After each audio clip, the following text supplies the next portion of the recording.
Salut, c'est Bertie le Kamit. Alors, je veux revenir sur une publication que j'ai faite la dernière fois à propos de nos enfants noirs qui sont nés et qui ont grandi dans les cités françaises.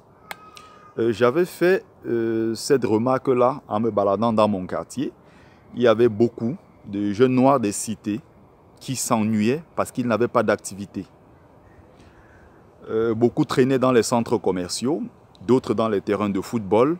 Beaucoup traînaient aussi en bas des immeubles.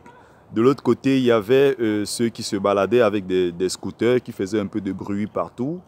D'autres, en longueur de journée, nos enfants ils parlent de tout ce qui est rap. Donc, encore avec l'affaire Caris, Booba, La Fouine et tout, c'est de ça qu'ils parlaient en permanence. Ils parlent des tatouages, ils parlent des piercings, des piercings pendant les vacances. Ça prouve tout simplement qu'ils n'ont pas la chance, comme les autres. Parce qu'ils sont en train de faire ça, ils s'ennuient au quartier, ils remplissent les piscines municipales à la moindre canicule.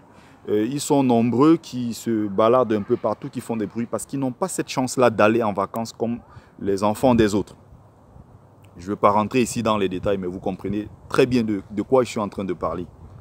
Pendant que les autres vont bronzer sur les plages au Mexique, leurs enfants vont bronzer sur les plages en Espagne, en Italie, à Chypre, un peu partout. Ils ont la chance d'aller en vacances.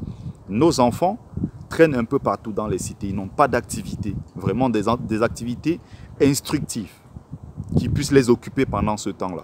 Donc j'avais fait cette remarque-là et j'ai essayé de soulever le problème sur les réseaux sociaux. Je voulais en quelque sorte qu'on en parle, qu'on débatte autour de ça.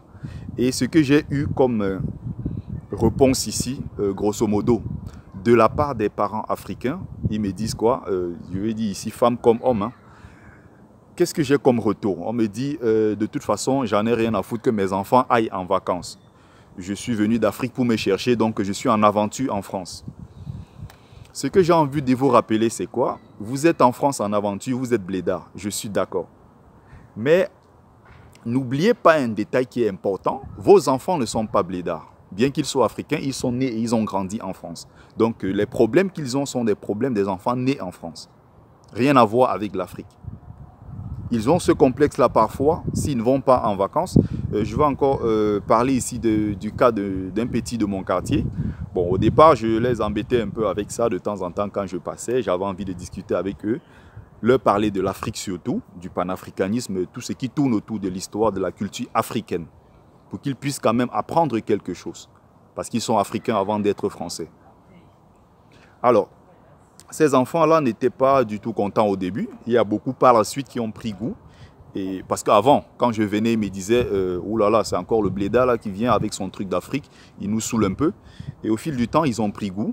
Il y a certains qui m'appellent même déjà, qui m'envoient des messages pour me dire « Bon voilà, il y a telle ou telle chose qui m'échappe. » J'espère vraiment que à ce niveau-là, je suis en train de contribuer. Je sais que je suis en train de contribuer et que ça peut porter des fruits tôt ou tard. Au moins, à ce niveau, j'ai conscience d'avoir apporté un plus.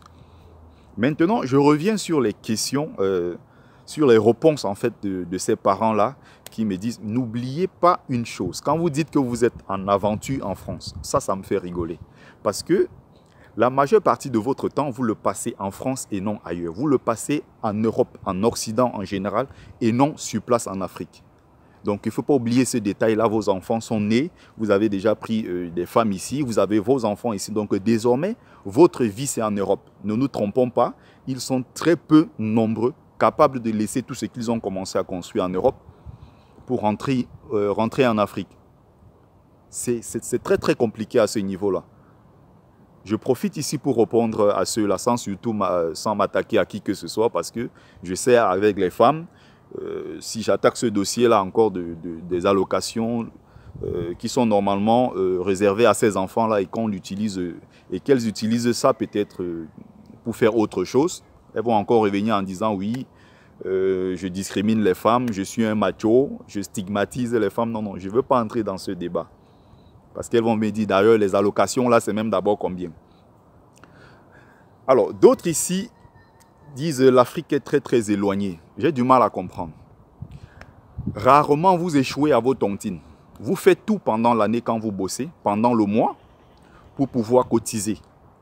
À la fin de chaque mois, vous cotisez dans vos différentes associations villageoises que vous avez un peu partout en Europe.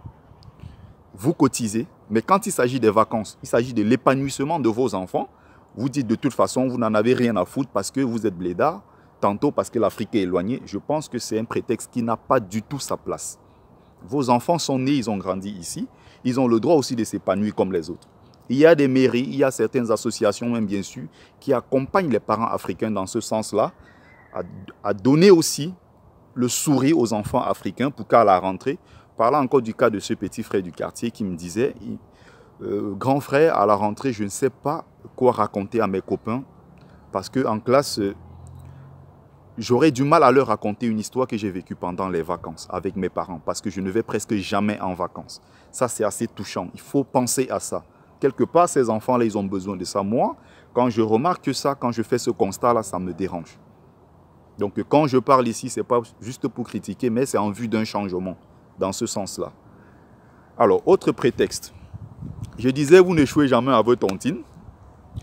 D'ailleurs, en revenant ici sur l'affaire de l'aventure en France, du fait que vous soyez en aventure en France, je comprends maintenant pourquoi ils sont nombreux là à Château-Rouge, un peu à Clémenceau. Ils viennent s'asseoir les week-ends, ils mangent les ailes de poulet.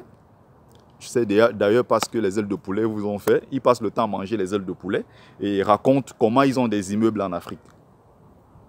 C'est un peu compliqué ce genre de choses. C'est-à-dire que il y a des...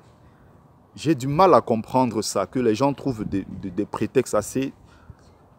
Des prétextes vraiment tordus pour expliquer le fait que leurs enfants n'aillent pas en vacances. Si peut-être vous n'avez pas la possibilité d'offrir les vacances à vos enfants, je ne dis pas que ces enfants-là sont obligés d'aller en vacances chaque année.